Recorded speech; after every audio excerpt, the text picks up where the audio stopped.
அனைவருக்கும் இனிய வணக்கம். இன்றைக்கி நம்ம இந்த வீடியோவில் என்ன பார்க்க போகிறோம் அப்படின்னா, சூரியன் சந்திரன் சேர்க்கையில் இவ்வளவு ஆபத்துக்களா அப்படின்னு நம்ம மூலநூல் ஆதாரத்துடன் இந்த வீடியோவை நம்ம பார்க்க போகிறோம். இந்த வீடியோ தயார் பண்ணுறதுக்கு எனக்கு குறிப்பெடுக்கிறதுக்கு 2 மணி நேரத்துக்கு மேலே செலவு செஞ்சு கஷ்டப்பட்டு தயார் பண்ணியிருக்கேன். இதை நீங்கள் முழுசாக பாருங்கள். லக்கணம் எது வேணுமானாலும் இருக்கட்டும், இது உதாரணத்துக்கு போட்ட கட்டம். லக்கணம் எது வேணுமானாலும் இருக்கட்டும், 7ஆம் இடத்துல மட்டும் சூரியனும் சந்திரனும் சேர்ந்திருந்தா மனைவி விலகிச் செல்வாள் என்று ஜாதக சிந்தாமணியில் 917வது பாடலாக 590 என்ற பக்கத்தில் இந்த செய்தி இருக்கிறது. அதாவது இங்கே போடப்பட்டுள்ள கட்டம் உதாரணத்துக்காக போடப்பட்டது, உங்களுக்கு புரிதலுக்காக போடப்பட்டது.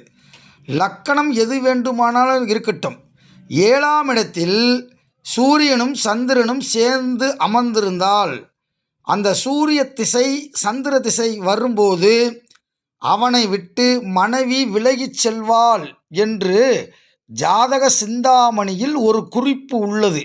உங்களுக்கு சந்தேகம் ஏற்பட்டால் பக்கம் எண் 590 பாடல் 917 நீங்கள் சோதித்து பார்த்து அறிந்து கொள்ளுக. 2வது, சூரிய சந்திரன் சுக்கிரன் இந்த மூவரும் லக்கணத்திலிருந்து 9வது இடத்தில் இருந்து வந்தால் அரச தண்டனையால் ஐஸ்வர்யத்தை இழப்பார் என்ற ஒரு குறிப்பு இருக்கிறது. பெரும்பாலும் சூரியனும் சந்திரனும் சேர்ந்திருந்தால் உங்கள் எல்லாத்துக்குமே தெரியும், அது ஒரு அமாவாசை யோகம் என்று. அப்படி சூரியனும் சந்திரனும் சேர்ந்திருந்து லக்கணம் எதுவென்றாலும் சரி, நான் இப்போது போட்டிருப்பது உங்களுடைய புரிதலுக்காக போட்டிருக்கிறேன். நீங்கள் தப்பாக எடுத்துக்கிற கூடாது. மிதுன லக்கணத்துக்காரனுக்கு பூரா இது பிரச்சனை ஓல அப்படின்னு நினைக்கக்கூடாது. 9ஆம் இடத்துல உங்கள் லக்கணம் எது வேண்டுமானாலும் இருக்கட்டும், 9வது இடத்தில் சூரியன் சந்திரன் சுக்கிரன் சேர்ந்தால் அரச தண்டனையால், அரச தண்டனைனா இது அந்த காலத்து வார்த்தை. இன்றைக்கி கோர்ட்டு பனிஷ்மெண்ட், அவன் ஐஸ்வர்யத்தை இழப்பான், சிறைச்சாலைக்கு போகிறது, ஜெயிலுக்கு போகிறது, சொத்தை இழக்கிறது எல்லாமே நடக்கும் என்று ஜாதக சிந்தாமணி என்ற புத்தகத்தில் பக்கம் 855வது பக்கத்தில் 1428வது பாடலில் இந்த குறிப்பு இடம்பெற்றுள்ளது. 3வது கருத்து, 2ஆம் லக்கணத்தில் அதாவது இப்போயும் நான் போட்டிருக்கிறது உதாரணத்துக்காக. உங்கள் லக்கணம் 12 லக்கணங்களில் எந்த இடத்தில் வேண்டுமானாலும் இருக்கட்டும், உங்கள் லக்கணம் ஆரம்பிக்கக்கூடிய இடத்திலிருந்து 2வது இடத்தில் சூரியனும் சந்திரனும் இருக்க அரச தண்டனைக்கு உள்ளாகி செல்வத்தை பறிகொடுப்பான் என்ற செய்தியும் ஜாதக சிந்தாமணி என்ற புத்தகத்தில் பக்கம் 856வது பக்கத்தில் 1428வது பாடலாக வருகிறது. 4வது கருத்தாக, அதாவது விருச்சிகத்தில் சூரியனும் சந்திரனும் இருக்க அவன் மனைவி விரோதியாவாள் என்ற குறிப்பும் ஜாதக சிந்தாமணி என்ற புத்தகத்தில் பக்கம் 499ஆம் பக்கத்தில் 753வது பாடலில் இந்த குறிப்பு இருக்கிறது. அதாவது இது உண்மையான கட்டம். லக்கணம் எது வேண்டுமானாலும் இருக்கட்டும், விருச்சிகத்தில் மட்டும் அந்த அமாவாசை யோகம் என்பது வந்துவிட்டால், சூரியனும் சந்திரனும் சேர்ந்து விட்டால், அந்த திசை புத்தி நடைமுறைக்கு வந்துவிட்டால் அவன் மனைவி அவனுக்கு விரோதியாக மாறுவாள்.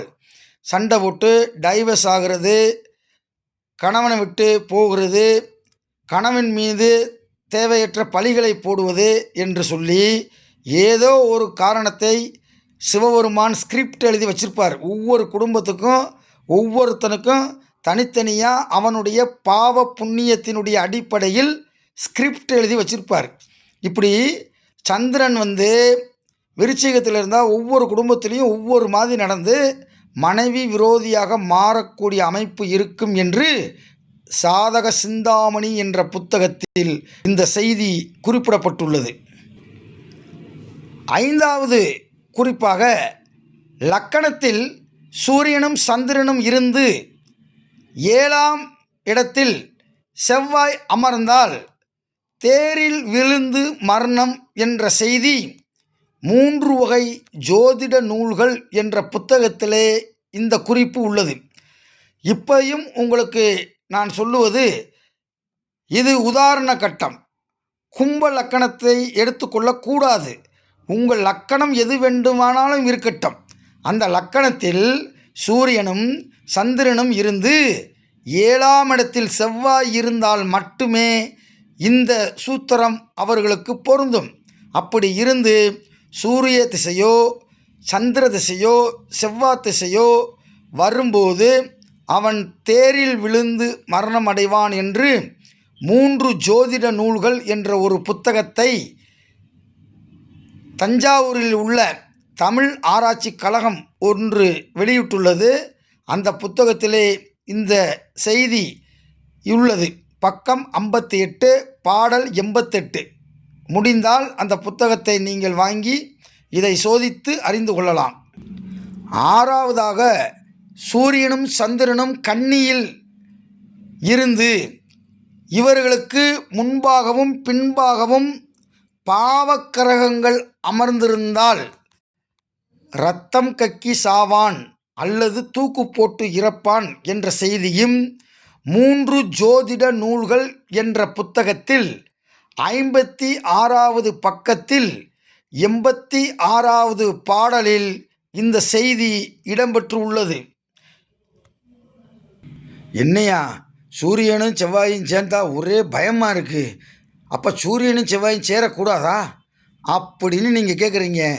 பாருங்கள், விருச்சிக லக்கணத்தில் உள்ளவர்களுக்கு சூரியனும் சந்திரனும் சேர்ந்தாலோ அல்லது ஒருவருக்கு ஒருவர் நேருக்கு நேரே பார்த்து கொண்டாலோ யோகம் அதிகம் என்று சொல்கிறார்கள்.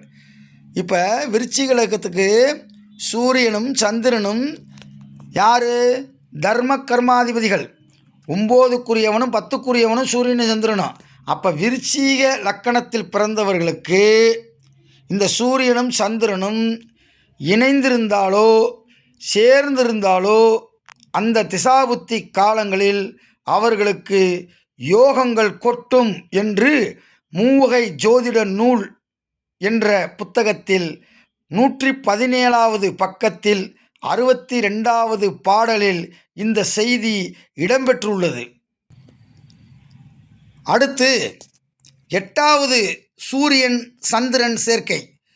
சூரியனும் சந்திரனும் சேர்ந்து 6, 8, 12 என்ற மறைவிடங்களில் இருந்து 8க்குரியவன் பார்த்தால் தாய் தந்தையை பிரிவான், அரசு தண்டனை உண்டு.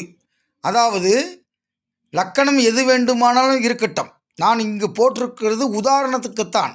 சில பேர் அப்படியே யோசிக்காமல் எனக்கு தொலைபேசி தொடர்பு கொண்டு எனக்கு இருக்கிறது, நான் என்ன செய்ய அப்படின்லாம் கேட்குறாங்க. லக்கணம் எது வேண்டுமானாலும் இருக்கட்டும், அந்த லக்கணத்திலிருந்து 6ஆம் இடம் 8ஆம் இடம் 12ஆம் இடத்தில் சூரியனும் சந்திரனும் அமர்ந்து 8க்குரியவன் பார்த்தால், இங்கே பாருங்கள், சூரியனும் 8க்குரியவன் பார்த்தால், ஒரு நிமிஷம் இருங்க, மன்னிக்கணும், இங்கே ஒரு கருத்து போட்டிருந்துச்சு 8க்குரியவன் பார்த்தால்னு. நான் செவ்வாய் போடாமட்டேன். அப்போ செவ்வாவை வந்து நம்ம சிம்மத்தில் போட்டோம்னா 4வது பார்வையாக சூரியனையும் சந்திரனையும் பார்க்கும். அப்படி பார்த்தால் அந்த திசாபுத்தி காலங்களில் தாய் தந்தையை விட்டு பிரிய வேண்டிய சூழ்நிலை ஏற்படும், அரசு தண்டனை உண்டு. அரசு தண்டனைனா கோர்ட்டு பனிஷ்மெண்ட், ஜெயிலுக்கு போகிறது, சிறைச்சாலைக்கு போகிறது எல்லாமே நடக்கும்டா அப்படின்றாரு.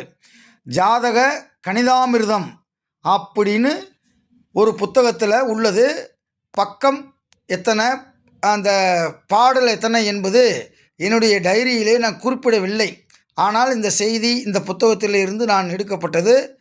பாருங்கள், 6 8 கூடினாலும் பார்த்தாலும் குடும்ப பிரிவு உறுதி. 6ஆம் இடத்தின் அதிபதியும் 8ஆம் இடத்தினுடைய அதிபதியும் கூடினாலோ ஒருத்தருக்கு ஒருத்தர் பார்த்தாலோ வரும் என்று ஜாதக கணிதாமிர்தம் என்ற புத்தகத்திலே இந்த செய்தி இடம்பெற்றுள்ளது.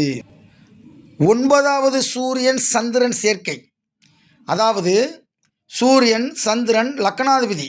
இங்கு நான் உதாரணத்திற்கு மகர லக்கணத்தை எடுத்திருக்கிறேன். மகர லக்கணம் சூரியன் சந்திரனோடு சேர்ந்துருச்சு. அதாவது சூரியன் சந்திரனு எந்த இடத்துல வேண்டுமானாலும் இருந்துட்டு போகுது லக்கணத்திலிருந்து. அந்த லக்கணாதிபதி சேரக்கூடாது. சூரியன் சந்திரனோடு சேர்ந்துருச்சுன்னா கூடி எவ்விடத்தில் அமர்ந்தாலும் விழியற்றவர், அதாவது பார்வையற்றவர். சிலருக்கு இடையில பார்வை போகும், பிறவியில் பார்வை போகும், சிலருக்கு இடையில பார்வை போகும். இந்த மாதிரி அமைப்புகள்லாம் இருந்துச்சுன்னா அவங்களுக்கு விழியில் பார்வை இழப்பு ஏற்படும்.